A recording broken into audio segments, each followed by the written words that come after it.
반갑습니다. 올해도 작년처럼 신종 코로나 이슈 때문에 제8회 부산의료원 공공의료 심포지움을 유튜브로 송출하게 되었습니다.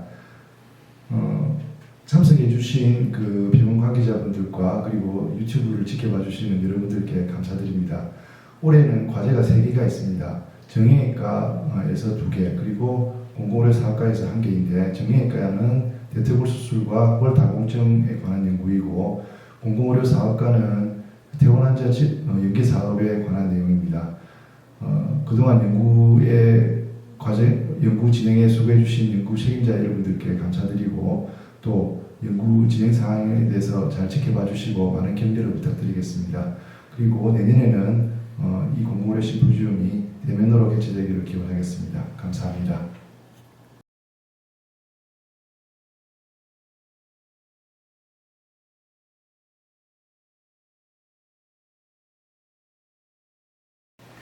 안녕하십니까. 부산의료원 정형외과 전공의 유재현입니다. 저는 대퇴경부 골절 환자에서 바이폴라 수술 후에 술전 초음파 그리고 수술 후에 세계의 페리페랄 내부 블록을 연속적으로 시행하는 시술의 효용성에 대해서 발표를 하도록 하겠습니다. 연구 주제는 선택한 배경입니다. 피머의 프랙처 같은 대퇴부 골절 같은 경우에는 굉장히 심한 통증을 동반하는 것이 되어 있습니다. 특히나 조절되지 않은 통증 같은 경우에는 선망이라든가 재원 일세를 증가시키는 결과를 초래하게 됩니다. 그렇기 때문에 적절한 통증 조절은 환자들의 만족도를 올려주는 것으로 되어 있습니다. 여러 가지 논문들이 이런 마약성 진통제를 줄이는 효과적인 방법으로도 소개가 되고 있고, 특히나 저희가 수술 후의 통증 조절을 위해 사용하는 방법들로는 마취라든가 관절강내 곡소 마취 투여, 혹은 곡소신경 차단술, 무통주사, 그리고 술 전에 선행 진통제라든가 술 전후로 신경차단술 같은 것들이 통증 조절을 할 수가 있는 것으로 되어 있지만 여러 가지 부작용들이 좀 보고가 되고 있습니다. 다른 학계 같은 경우에는 국소적인 주사가 좀 더 도움이 된다라고도 하는 것들도 있고 도움이 안 된다는 것들도 있어서 여러 가지 좀 논란이 있긴 합니다만, 저희 같은 경우 작년의 경우에는 술 전에 신경 차단술을 하는 것이 여러 가지 술 후에 통증이나 환자의 만족도를 올릴 수 있다는 것이 저희 연구 결과였습니다. 그래서 올해는 이를 확장시켜서 몇 번의 주사를 통해서 초기 바이폴라 수술이라고 하는 고관절 반치환 수술 받은 환자들의 수술로 인한 초기 극심한 통증을 줄이는 방안, 특히 수술 전후로 사용되는 마약성 진통제의 소비를 줄이고 부작용 없이 수술 통증을 관리하는 그런 방안을 기대를 하는 것이 올해 연구의 목표였습니다.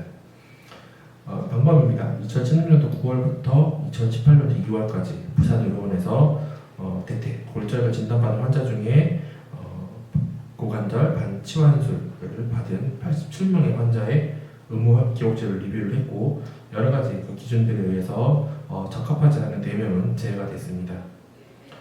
두 군으로 나눴습니다. 그래서 연속적으로 시술을 받은 환자 42명, 그리고 받지 않은 환자 41명을 비교를 했고, 술 전후로는 특히나 시술을 받은 환자 같은 경우에는 상품명인 로피바키하고 리도카인이라고 하는 마취 약물을 섞어서 15ml, 8ml를 12시간 간격으로 주사를 하였습니다. 양군 모두의 술 후 통증 조절은 신경 차단술 외에는 똑같이 시행을 하였고, 경구약품이라든가 이런 것들을 패치 등을 통해서 수술 통증을 조절을 했고, 특히나 피아린이라고 불리는 언제 상시 대기하고 있는 약품을 통해서 얼마나 환자들이 통증을 호소했는지, 통증을 호소할 때마다 약품을 추가로 줄 수 있게 되어 있었기 때문에 그 약물 투여할 횟수를 계산을 해서 비교를 했습니다.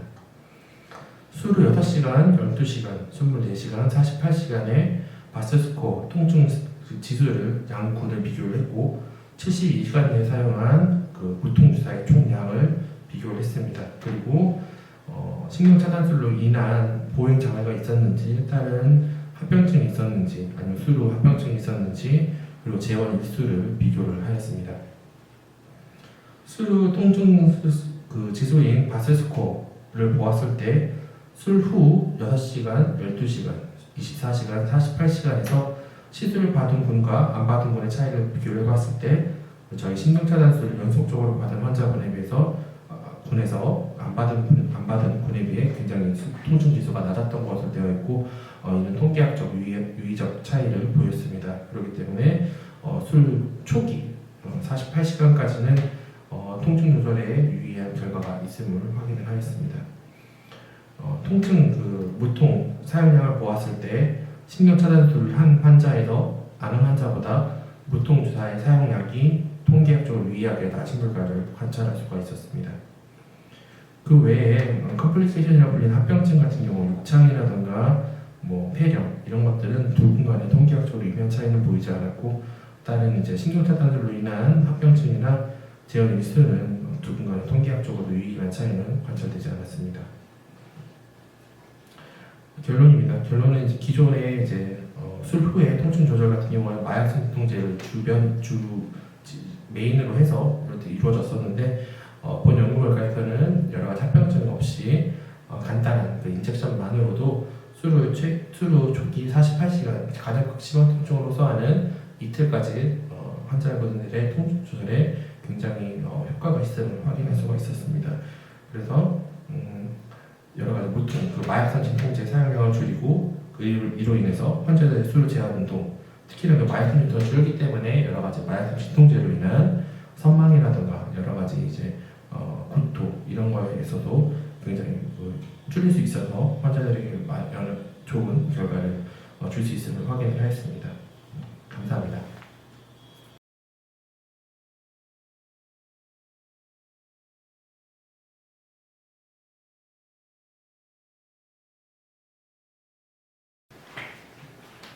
네, 안녕하십니까. 저는 정형외과 전공의 4년차 이동화라고 합니다. 이번에 발표할 주제는 Estimation of Bone Mineral Density in the Femoral Leg and Lumbar Spine using Textual Analysis of Chest and Pelvis CT House Unit Field입니다. 인트로덕션입니다. 이제 BMD 측정은 이제 센트럴 덱사를 통해서 보통 골든 스탠다드로 지키고 있는데요. 하지만 덱사에는 여러 가지 단점들이 있습니다. 예를 들어서 캔슬러스 본의 이제 그런 스트렝스를 충분히 반영하지 못하고, 그다음에 트라이큘러 본 또한 그 에이지를 통해서 반영하지 못한다는 단점들이 있습니다. 그래서 덱사는 이제 주로 그 럼바 이제 요추에 이제 퇴행성 질환이 많이 있고, 측만증, 그다음에 퇴행성 관절염, 그다음 본 티슈 포메이션과 같은 서큐테이니스 팻의 크기에 따라서도 많이 변화량이 있는 것으로 최근에 들어서 QCT나 QUS 같은 방법으로 본미네랄 덴시티 골밀도를 이제 측정하는 방법들이 소개되고 있습니다.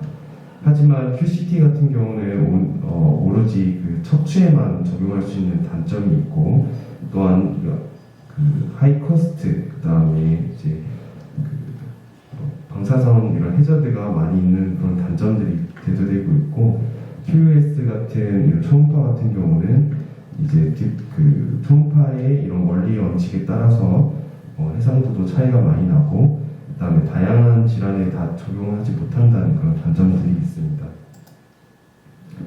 그래서 저희 이제 정형외과 연구팀에서는 이제 CT 하우스피닝 유닛 컨셉을 이용해서 이제 그 척추에 해당되는 혹은 모든 척추 또는 대퇴골, 그다음에 우리 그 말초 이런 그 뼈까지 다 진단할 수 있는 그런 골다공증 체계를 소개하고 있는데요. 일단 BMD를 이제 CT 하우스피닝 유닛을 이용한 텍스처 어널리시스를 통해서 저희가 간접적으로 골밀도를 구출할 수 있는 방법을 소개하고 있습니다. GLCM과 머신러닝 컨셉을 같이 접목시켜서 CT 텍스처럴 어널리시스를 조금 더 발전시킨 그런 연구였는데요.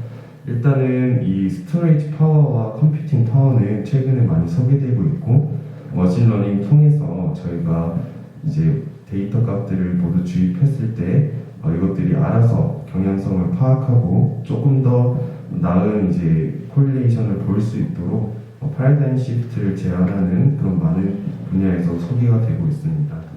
그래서 메디컬 이미징 또한 이런 진단 툴에 있어서 많이 호전되고 많이 사용되고 있는 컨셉입니다. 다음은 이제 방법을 소개하고 있는데요. 저희는 이제 CT와 덱사를 저희 부산의료원에서 2013년 3월부터 2020년 8월까지 측정한 환자들에 한해서 이제 한 달 이내에 촬영했고, 그다음 체스트 CT와 앱도미널 CT, 그다음 스파인 CT에서 컴플리트 요추 1번 엑시알 컷을 포함하고 있는 CT 컷들만 제한을 했고, 그다음에 앱도멘 펠비스 CT와 펠비스 CT, 그다음에 골반 CT에서 피머의 엑시알 컷을 저희가 이제 분석할 수 있는 툴로 만들었습니다. 그래서 다음과 같이 총 등록된 환자 수는 1695명, 요추 1번은 1297명, 대퇴골은 358명으로 되어 있습니다. 그래서 이제 CT 리전 오브 인트레스트와 덱사 리전 오브 인트레스트를 각각 5개의 그룹으로 샘플을 나눠서 만들었고, 리니얼 리그레션을 통해서 파라미터들을 분석했습니다. 이 연구의 목적은 이제 하우스 유니필드를 이용한 CT 텍스처 어널리시스에서 정량적으로 정확히 골밀도의 양과 골질의 평가, 그 다음에 골질의 평가를 통해서 이제 골절의 위험도를 예측할 수 있는 그런 툴을 만드는 스터디였습니다. 리전 오브 인트레스트에서 약 45개의 피처들이 총 추출되었고, 그 중에서 히스토그램은 5개, 40개의 피처들은 GLCM 매트릭스를 이용해서 만들었고, 리니얼 리그레션과 아티피셜 뉴럴 네트워크 두 가지 모델을 이용해서 BMD를 리니어 콤비네이션 45개의 발류를 통해서 모델을 구축하였습니다. 결과입니다. 코릴레이션 테스트를 이제 덱사 BMD와 우리가 만든 측정 홀스펜딩 이스티메이트 케이스를 이용해서 분석을 했을 때 서클 마이크로들은 이제 점점 증가해서 같이 어센딩하는 그런 경향을 보였고, 총 리니얼 리그레션 모델을 적용하였을 때 데이터셋 1, 2, 3, 4, 5에서 코에피시언트 에러는 전부 다 0.7 이상을 보였으며, 데이터셋 4에서는 0.78까지 보이는 하이 코릴레이션 레이트를 보였습니다. 따라서 이제 0.7 이상이기 때문에 하이 맥시멈 파워를 가지게 됐고, 서클 다이아몬드를 통해서 코릴레이션 이피션트와 민 스퀘어드 에러가 저희가 원하는 만큼의 충분한 경향성을 같이 보이는 걸 알 수 있었습니다.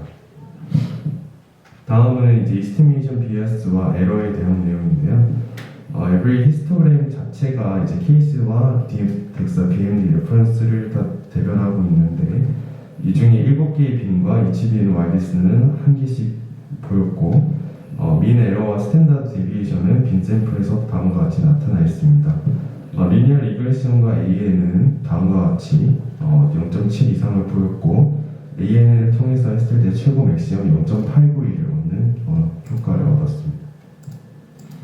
디스커션입니다. 저희 연구의 가장 큰 장점은 이전의 연구들을 비교해서 훨씬 큰 샘플 사이즈가 있었고, 그 다음에 메일과 피메일 고르지 않고, 오스테오포로시스와 너른 오스테오포로시스를 구분하지 않고 그냥 스캔 인터벌 1.36데이즈만 비교했기 때문에 단순히 이제 덱사 BMD와 CT 텍스처 애널리시스를 이용한 이스티메이션 덱사 BMD 자체가 굉장히 큰 효과를 얻을 수 있었다는 걸 알 수 있었고, BMD 이스티메이트 발류 자체가 하이리 코릴레이션을 보이면서 ANN 메소드와 리니얼 리그레션 메소드 효용성을 한 번 더 증명하였습니다.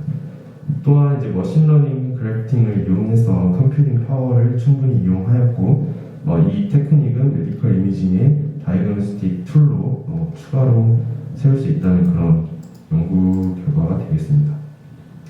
반면에 저희 리미테이션에 대해서는 이제 저희 CT 텍스처럴 하우스펜 유닛이 QCT와 비교를 하지 못했다는 점이 단점이 있었고, 저희 의료원 내에는 QCT 툴이 없었기 때문에 비교를 할 수 없었습니다. 또한 이제 3D 볼륨 오브 인트레스트를 못했다는 단점이 있었고, 그 다음에 저희 부산 의료원에 한해서만 프라이머리 아시안 코호트에서만 얻은 결과값이기 때문에 인터코스탈 전체를 대변하는 그 데이터 값은 도출되지 못했습니다. 서머리입니다. 그래서 모달리티를 이용한 몰포미트릭 텍스처 어널리시스 CT와 학습 유닛 필드는 이제 그 골다공증을 진단할 수 있는 또 다른 툴이 될 수 있고 덱사의 단점을 보완하는 그런 대체 방법으로 대두될 수 있습니다. 또한 이거는 저희 척추나 대퇴골, 그 다음에 원위율골에 하지 않고 말초에 있는 그런 뼈다라든지 위팔뼈, 그 다음에 경골, 비골 이런 뼈들까지 충분히 골다공증의 정도를 정확히 정량적으로 표현할 수 있는 방법으로 나중에 골절 위험도가 높은 그런 CT를 찍었을 때 이 환자의 정말로 어떤 본 퀄리티가 있는지를 유추해낼 수 있는 방법이 되겠습니다. 네, 이상입니다. 감사합니다.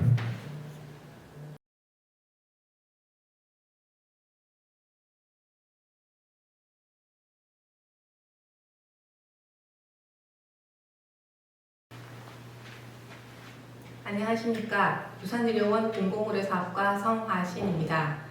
커뮤니티 케어 부산지역 선도사업 지자체를 중심으로 연구한 부산의료원 퇴원 환자 지역사회 서비스 연계 활성화 방안에 대해 발표를 시작하겠습니다. 목차는 다음과 같습니다. 첫 번째, 본 연구의 배경입니다. 2018년 보건복지부가 포용적 복지국가 구현을 위한 커뮤니티 케어 추진 정책을 발표하면서 지역사회의 관심이 고조되었습니다. 이에 따라 지역사회 통합돌봄 기본계획에서 입원 초기부터 병원에 설치된 사회복지팀에서 퇴원계획을 수립 지정하는 것으로 커뮤니티 케어에서의 의료사회복지 연계실의 기능 및 역할을 제시한 바 있고, 커뮤니티 케어 계획 내의 의료기관의 역할로 병원은 퇴원 환자 지역 연계를 통한 직접 서비스 제공이 가능할 것으로, 이를 통해 퇴원 후 지역사회 연계를 위한 지자체의 긴밀한 협조 체계가 마련되어야 한다고 언급한 바 있습니다. 또한 공공보건의료 발전 종합대책과 지역의료 강화대책 수립으로 필수 보건의료 분야의 공급 부족과 지역서비스 연계 미흡 등으로 발생하는 지역 간 건강격차와 의료 공공성 저하 문제 개선의 필요를 지적하였습니다. 이와 관련하여 돌봄 문제의 주요 대상 및 사회적 입원 환자 대상 퇴원계획 수립, 지역사회 통합 돌봄 연계 등의 체계적인 지원 필요와 병원과 지역사회의 접점에 있는 의료사회복지사의 퇴원계획과 관련된 역할의 종료를 시사하는 선행연구가 있었으나, 국내의 경우 보건복지부나 지자체를 중심으로 커뮤니티 케어에 대한 논의가 활발하게 제시되고 있음에도 불구하고 병원을 중심으로 한 의료 분야의 커뮤니티 케어 의료기관이 주도해서 역할과 방향성을 찾는 연구가 부족하다는 점을 발견하였습니다. 이에 본 연구로 기존 사회사업실 기반으로 진행되고 있던 취약계층 대상자에 대한 사례관리, 퇴원계획 수립 및 지역사회 서비스 연계 체계를 정비함에 있어 퇴원계획을 통하여 환자와 보호자가 지각한 퇴원 준비 관련 사항을 파악하고, 환자 및 보호자의 퇴원 후 연계 필요사항과 지역사회 서비스 연계 기관을 파악하여 지역사회 통합 돌봄 체계와의 협업 및 협력에 대한 함의를 도출하고자 했습니다. 연구기간은 2021년 3월 1일부터 2022년 2월 28일까지의 1년간 했습니다. 연구 범위는 2019년 9월부터 2020년 12월까지 부산의료원 사회사업실에 의뢰된 60세 이상의 환자 중 커뮤니티 케어 선도사업 지역에 거주 중인 전수를 대상으로 진행하였습니다. 연구 방법으로는 문헌연구와 표본조사 및 전문가 자문을 활용하였습니다. 문헌연구를 통하여 퇴원계획, 지역사회 연계, 지역사회 통합돌봄의 개념 및 특성과 정부의 추진 배경 및 보건복지 전달체계 개편 현황, 의료기관과 지역사회 서비스의 연계 실태, 커뮤니티 케어 부산지역 선도사업지자체 환자의 서비스 연계 현황을 살펴보았습니다. 연구의 추진 일정은 다음과 같습니다. 본 연구의 주제어를 살펴보시겠습니다. 첫 번째, 커뮤니티 케어는 돌봄이 필요한 주민이 살던 곳에서 거주하면서 개개인의 욕구에 맞는 서비스를 누리고 지역사회와 함께 어울려 살아갈 수 있도록 주거, 보건의료, 요양, 돌봄, 독립생활의 지원이 통합적으로 확보되는 지역 주도형 서비스 정책입니다. 두 번째, 보건, 복지 서비스의 연계는 보건과 복지 전문직이 이용자의 욕구와 정보를 공유하고 이를 기초로 조직 간 이용 가능한 서비스를 연결하고 또 개발하는 활동을 말합니다. 앞서 말씀드린 바와 같이 조사 대상은 다음과 같습니다. 2019년 9월부터 2020년 12월까지 부산의료원 사회사업실에 의뢰된 부산 진구, 북구, 연제구에 거주하는 60세 이상 대상자의 전수로 총 127건의 상담 기록지와 퇴원 계획서를 검토하였습니다. 자료 분석 방법은 빈도 및 기술 통계 분석과 다중 반응 교차 분석을 사용하였습니다. 본 연구에 사용된 퇴원 계획서 표본으로 연세대학교 세브란스 병원 사회사업팀이 연구 개발한 퇴원 계획서를 사용하였습니다. 조사 결과 분석입니다.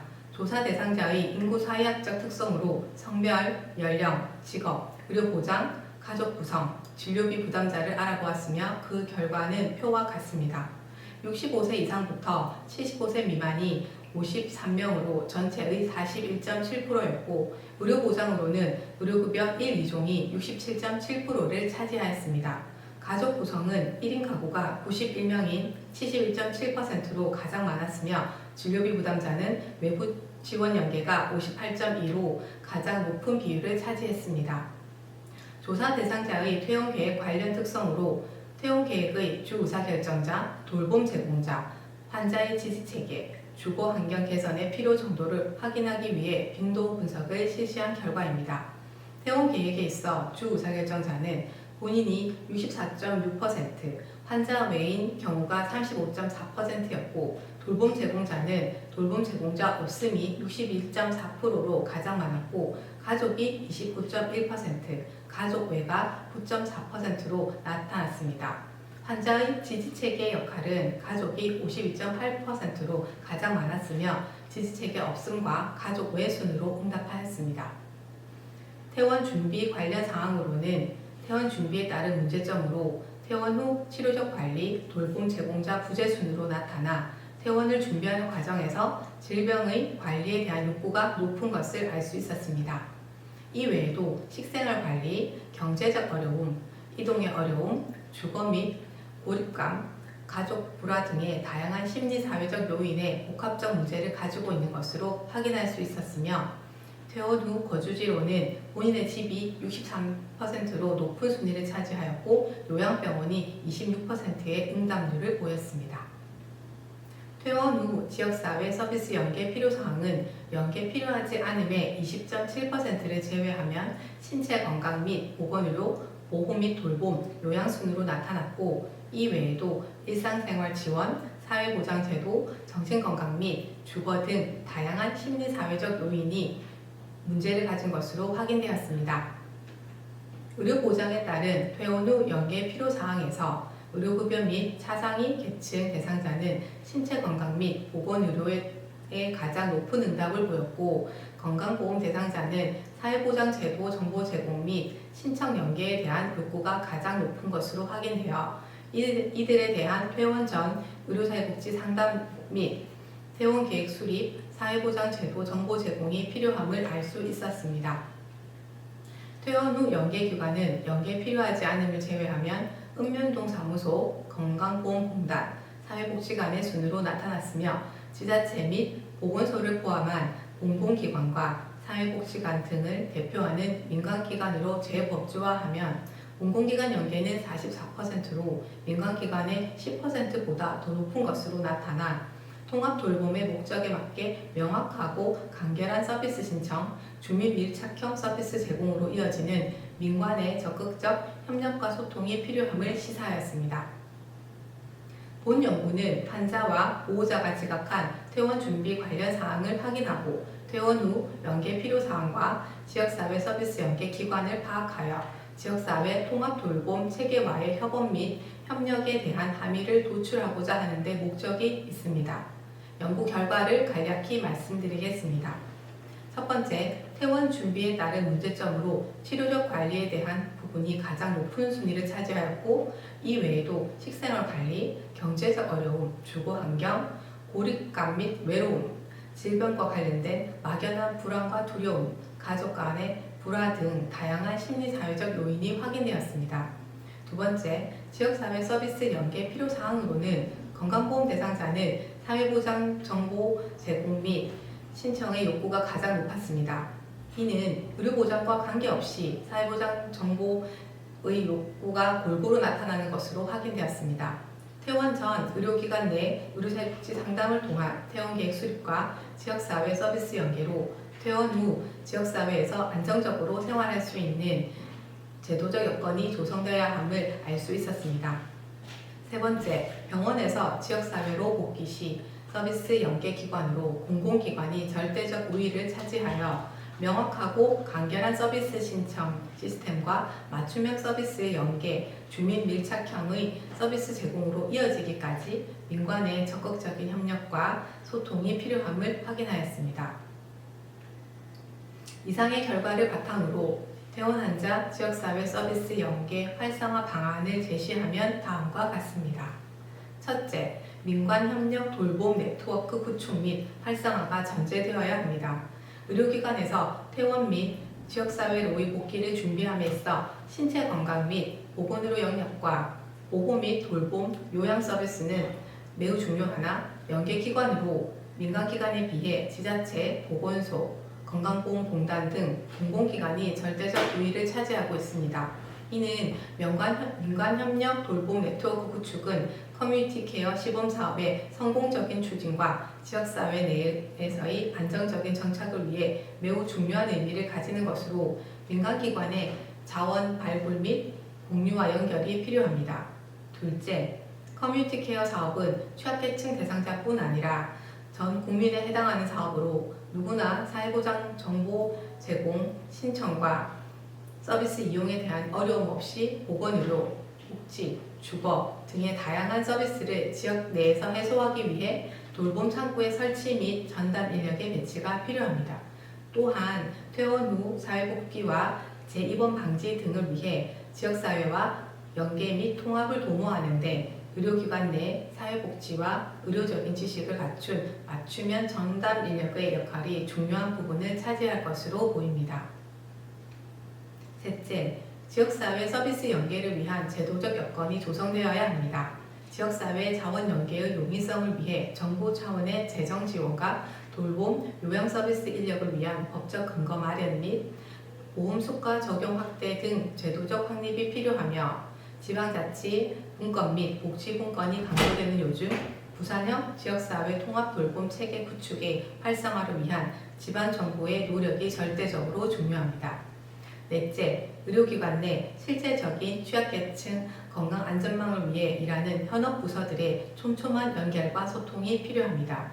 의료기관 내 퇴원계획 수립의 중요성 등대로 퇴원계획서 작성과 케어플랜 수립이 의료사회복지 현장의 이슈로 작용하고 있지만 단위 사업별로 별도의 시행 지침과 매뉴얼로 폭넓은 의료사회복지 서비스가 제한되고 있습니다. 부산의료원 내의 의료사회사업, 341 통합지원센터, 퇴원 환자 지역사회 연계사업 등의 협업은 공공의 책무성과 서비스 전달 체계의 원활한 연결, 민관협력 네트워크의 활성화로 사회적 비용 절감 효과도 기대할 수 있을 것입니다. 다음은 연구에 활용한 참고 문헌입니다. 경청해 주셔서 감사합니다.